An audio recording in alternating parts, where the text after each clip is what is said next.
This video is on troubleshooting general networking issue. Before you troubleshoot a problem, you need to have common information on hand. First, we have device configuration review. A system and configuration review technically tests a network system, server, or device to ensure it meets current security standards along with any applicable security policies. Then we have routing tables, which is a data file in RAM that is used to store route information about directly connected and remote networks. Then we have interface status. Interface status codes can tell you whether an interface on a router or switch is working. Then we have VLAN assignment. VLAN assignment separates and isolates devices into different network segments. Then we have network performance baselines. A network performance baseline is a set of metrics used in a network performance monitoring to define the normal working conditions of an enterprise network infrastructure. Now that you have the common information, here are some common issues that you should be aware of. First, we have collision. A network collision occurs when two devices attempt to transmit data on a shared circuit. In a shared circuit where multiple devices are listening, only a single device can transmit data at a single point in time, which requires the rest of the devices to be listening to the transmission. Data collisions could easily be solved by assigning precedence to each node. The node with the highest precedence will win the collision. Next, we have broadcast storm. When abnormally high number of broadcast packets are sent across the network within a short period of time, broadcast storm occurs, and it can degrade network performance as switches become overwhelmed with trying to keep up with the flood of packets. You could resolve this in numerous ways. You can do filtered broadcast by layer 3 equipment, physical segment broadcast domains, configure routers and firewalls to prevent malicious broadcast storms, and so on. Then we have duplicate MAC address. MAC address is hard-coded into NIC and can't be changed, but duplicates can happen if there's malicious guys spoofing it or if manufacturer made a mistake. On an Ethernet LAN, this will cause high number of collisions and network admins should identify and fix the problem. In the new age, thanks to cloud and virtual machines, this isn't a big issue.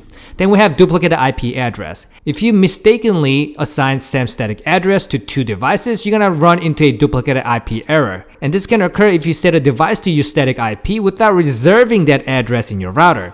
Eventually, your router will try to hand out that address to another device, creating an IP conflict.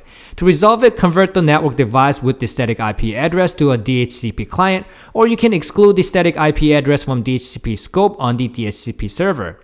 Then we have multicast flooding. Similar to broadcast storms, multicast flooding tends to be more prevalent on VLANs and occurs when a switch receives a multicast packet that has an IP address for a group it has not learned. Since the switch does not know what to do with it, the switch flood that packet out of all ports on the VLAN. Many switches have an option to disallow this behavior, and you can configure them only to forward unregistered packets to ports on VLAN that are connected to specific ports. Then we have asymmetrical routing. When a packet travels from source to destination in one path and takes a different path when it returns to the source, it's known as asymmetrical routing. The biggest issue is that packets might not arrive in the route order. You can resolve this by either routing or using source-based NAT. Switching and routing loops can occur anytime there are multiple paths between two endpoints. Gold standard for preventing switching loops is spanning tree protocol. For routing loops, there are multiple ways to solve it, like split horizon method, which can prevent routing loops because information from one node will never return to the same node. Then we have rogue DHCP server. A rogue DHCP server is any DHCP server on a network that was added by an unauthorized party and is not under admin control of the network admin. It could be used to give false values or set up clients for a network attack such as man in the middle. Rogue DHCP servers can be detected using software like Microsoft Network Monitor 3.4. DHCP scope is the pool of possible IP addresses a DHCP server can issue. If that pool becomes exhausted and not enough addresses are available for the devices needing to connect, devices will not be given the values they need. Only solution is to increase the scope and or decrease the lease time. Next, we have several IP settings issue. First, we have incorrect gateway. Default gateway configured on a router is the place where the data goes after it leaves the local network. Although many routes can be built dynamically, it is often necessary to add the first routes when installing replacing a router. You can use the IP route command on most Cisco routers to do this from the command line. Or most routers include GUI for simplifying the process. When you have the gateway configured, use the ping or tracer utilities to verify connectivity and proper configuration. Then we have incorrect subnet mask. When the subnet mask is incorrect, router thinks the network is divided into segments other than how it is actually configured. Because the purpose of router is to route traffic, wrong value here can cause it to try to route to traffic to subnets that do not exist. The value of subnet mask on a router must match the true configuration of the network. It's simple as fixing it. Next, we have missing route. Missing route can also prevent data from reaching the destination, which is often caused by broken topology, reliance on static routes, or misconfiguration of the routing protocol.